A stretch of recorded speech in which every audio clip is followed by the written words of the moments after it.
Gak semua suplemen itu dibuat sama. Beberapa suplemen itu dibuat untuk melengkapi defisiensi. Misalkan kalian kurang vitamin C, ya kalian tambahin suplementasi vitamin C. Atau kalian kurang protein harian, ya kalian tinggal tambahin whey protein. Beberapa suplemen itu dibuat untuk menunjang performa kalian di gym. Biasanya suplemen ini juga susah untuk kita dapatkan melalui whole food atau makanan asli. Contohnya kreatin dan juga pre-workout. Jadi dari dua tipe tadi, kalau misalkan kalian sudah mencukupi kebutuhan protein harian kalian, maka kalian nggak perlu untuk beli whey protein. Begitu juga dengan vitamin. Jadi belilah suplemen yang memang kalian rasa kalian butuhkan. Ini sangat-sangat tergantung juga dengan diet dan pola makan kalian. Dengan informasi ini kalian jadi tahu kalian nggak perlu untuk beli semua suplemen yang ada. Kalian cukup beli yang essentials dan menurut kalian berguna aja. Kalian tuh sebenarnya bisa loh untuk bangun otot ketika kalori defisit. Hal ini juga sulit saya terima ya di awal karena saya pikir bahwa untuk membangun otot kita perlu kalori yang lebih tinggi daripada maintenance. Tapi kenyataannya ketika kita logis sebenarnya kita nggak perlu energi yang berlebih untuk membangun otot. Kita cuma perlu protein, stimulus, dan juga recovery. Mungkin ini akan lebih terlihat ketika awal latihan ya. Ada banyak sekali orang yang menurunkan berat badan tapi ototnya juga ikut naik. Semakin kita advance mungkin ini akan semakin sulit. Tapi bukan seperti yang kalian bayangkan. Karena ketika kita defisit, maka recovery kita itu terhambat. Kita nggak bisa untuk memberikan tension yang lebih banyak ke otot kita. Tapi sekali lagi bukan berarti ototnya nggak berkembang pada saat kalian cutting. Tapi lebih susah aja. Jadi kuncinya itu sebenarnya adalah timing, nutrisi, dan juga manajemen kelelahan kalian. Ketika defisit, kita pasti akan terbatas energinya. Sehingga makanan khususnya karbohidrat yang kita taruh sebelum latihan, itu mungkin akan memberikan boost ketika kita lagi latihan di gym. Masalah soal fatigue atau kelelahan ya kalian tinggal atur aja jumlah set dan jumlah gerakan yang kalian lakukan. Jangan sampai kalian lakuin terlalu banyak. Pada akhirnya ya kalian kecapean dan proses pembangunan massa otot kalian juga akan terhambat atau at least nggak optimal. At the end kalian gak usah pusingin, kalian coba aja foto, kalian suka nggak sama apa yang kalian lihat di cermin. Kalau suka ya berarti kalian sudah berkembang ke arah yang lebih baik. Semua tahu bahwa ayam goreng fast food itu adalah UPF.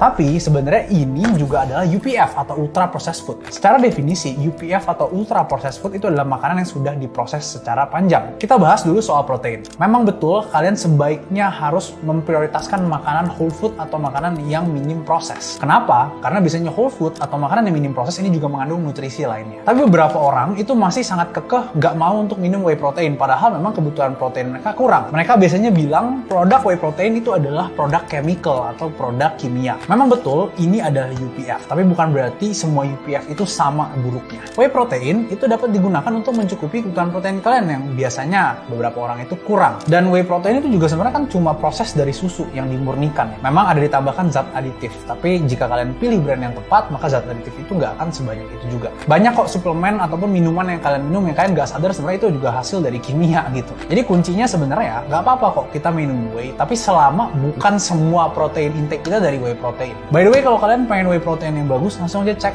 ke Profus Officials. Jika kalian lihat nih, penyebab gagal diet seseorang itu cuma ada dua. Over atau underestimating. Kebanyakan orang itu underestimate kalori yang mereka makan. Banyak dari mereka yang nggak tahu sebenarnya ada zat tambahan loh di makanan mereka. Ketika mereka tracking menggunakan MyFitnessPal misalkan, mereka nggak sadar bahwa itu nggak sesuai.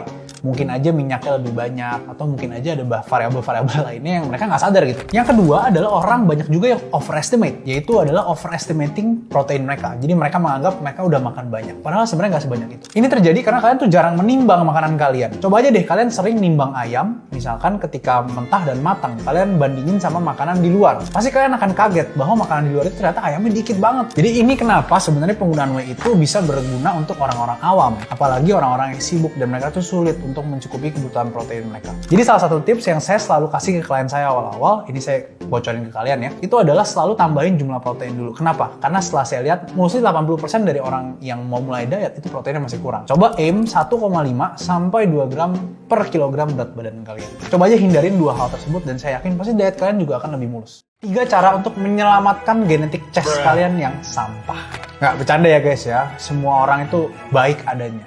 Cuma memang ada beberapa orang yang ngerasa udah latihan chest, tapi kok rasanya nggak berkembang-kembang ya. Yang pertama adalah latih chest dalam posisi yang stretch. Saya sadar bahwa dari zaman dulu saya awal latihan chest saya itu rata-rata dalam posisi yang memanjang. Kenapa kok harus dari posisi yang memanjang? Karena kita melatih chest kita untuk lebih terbuka. Karena sekali lagi banyak orang yang posturnya juga slouching, dengan kita latih untuk chestnya biar bisa kebuka, ini akan membuat ilusi dada kita tuh lebih lebar. Jadi sebenarnya bukan karena ototnya, tapi karena posturnya dulu. Yang kedua, baru kita masuk ke ototnya. Masukkan gerakan chest di awal latihan. Ketika kita masih fresh, maka kita bisa berlatih dengan intensitas yang lebih berat. Berbeda misalkan kalian gabungin chest dan taruh chest di akhir, itu kemungkinan pasti chest kalian nggak akan berkembang segitunya. Yang selanjutnya itu baru adalah latih chest dengan frekuensi yang lebih tinggi. Daripada kalian melatih chest dalam satu hari dengan jumlah gerakan yang banyak, maka kalian bisa untuk bagi-bagi nih, seminggu mungkin 2-4 kali latihan chest. Kenapa seperti itu? Karena ingat bahwa jika kita latihan lebih sering, kita akan bisa lebih fresh tiap set pertamanya. Jadi kita bisa untuk memberikan intensitas yang cukup tinggi di latihan tersebut. Dan ingat, mechanical tension yang tinggi itu bisa menggrow atau membesarkan otot lebih optimal. Coba dulu 3 tips tadi dan juga bersabar, karena otot itu nggak cuma dibangun dalam 1-2 minggu aja.